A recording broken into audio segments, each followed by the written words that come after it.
Oh yeah.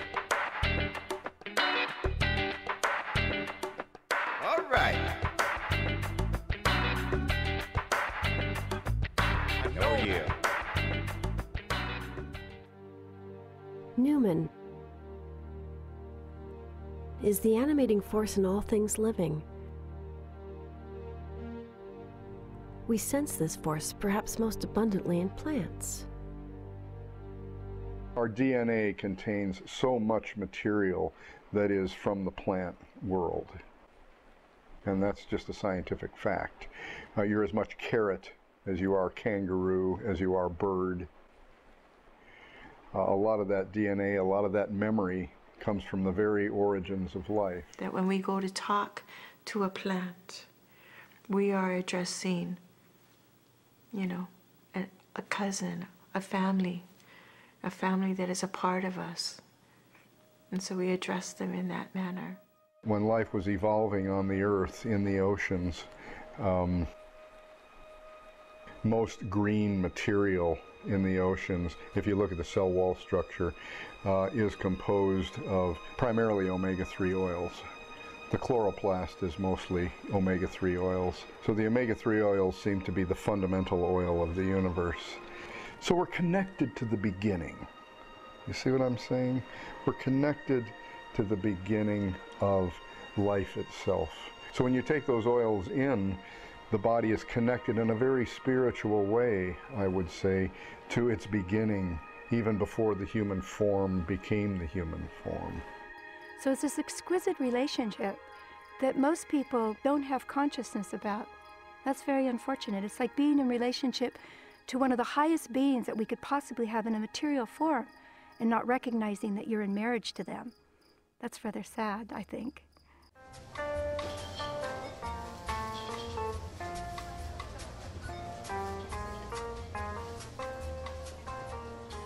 In a sense, one of the most basic breakdowns in the world is that you don't know where your dinner came from.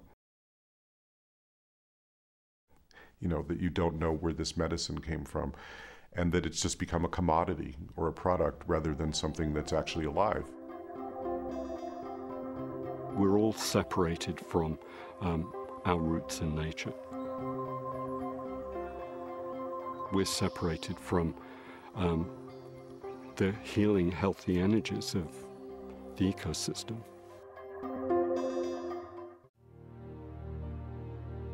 Something's going on that while we're the country that spends more on medical care than any country in the world, we're also experiencing higher rates of almost every chronic disease. Infectious diseases are going down like this. Immune diseases are going up like this. Look at the statistics. Asthma is going up, autism is going up, Alzheimer's is going up, Parkinson's is going up, childhood cancers are going up, diabetes.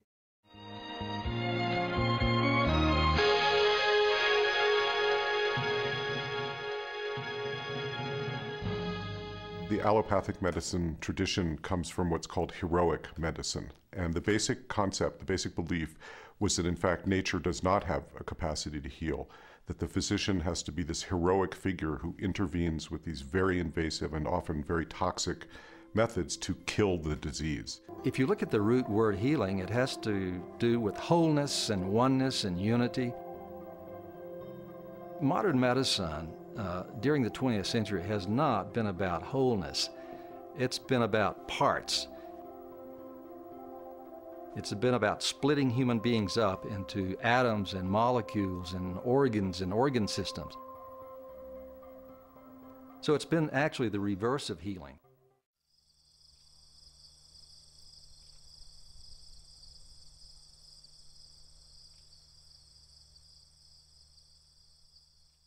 As soon as they walk in the door, my eyes are scanning their body, and I'm looking at their skin color, I'm looking at their eyes.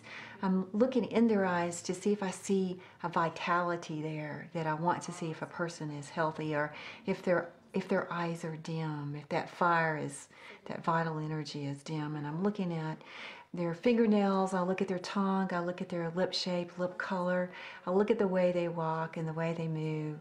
I'll listen to their voice and what they're saying to me, and the tone and the emotion that comes through the voice also. You have to know everything about a person in order to get that picture, in order to be able to make that intuitive leap to the plants that might work for them.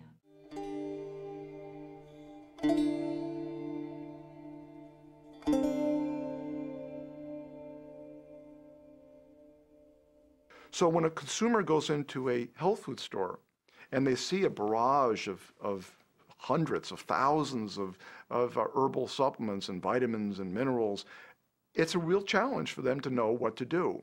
And so companies like ours at New Chapter are trying to educate consumers to ask questions. It really comes down to asking fundamental questions. And they really can be very, very simple. Where does the herb come from? Number one, where does the herb come from?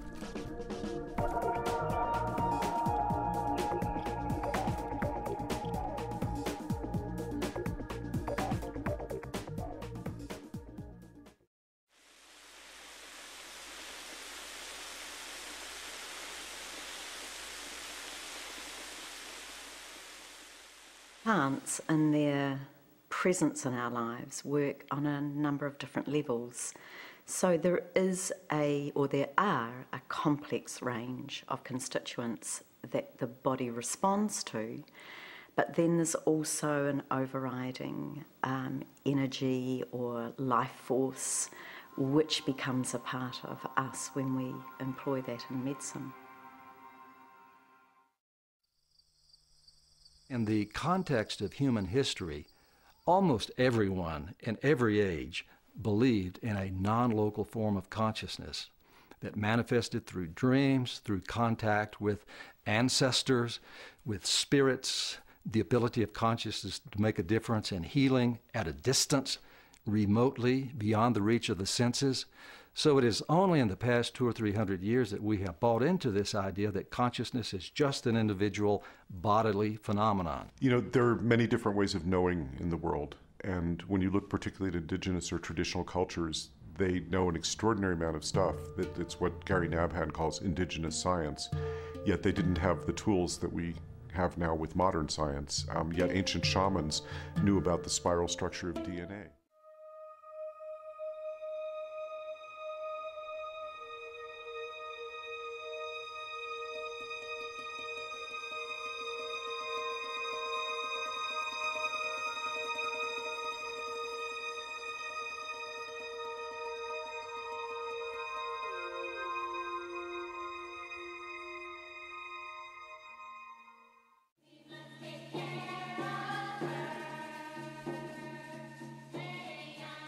At the moment, what's at stake is the future of life on Earth as we know it, quite literally. This is not a hyperbole or a dramatic statement. This is really a scientific fact at this point. We ruin the quality of life, the beauty of the Earth, the sense of the wonder we have in each other. If we get sick of each other because of abuse of each other, then we have no quality of life even worth saving. I think in today's world, the connection between people, plants and planet is becoming more separate. So we've forgotten how to connect with the plants. We've forgotten how to listen carefully. We've forgotten how to hear their song. And the more we can encourage this in this world, the better relationship we're going to have. We'll know that we have to stop the abuse of the planet. And that can only mean an increase in wellness for all that live on it.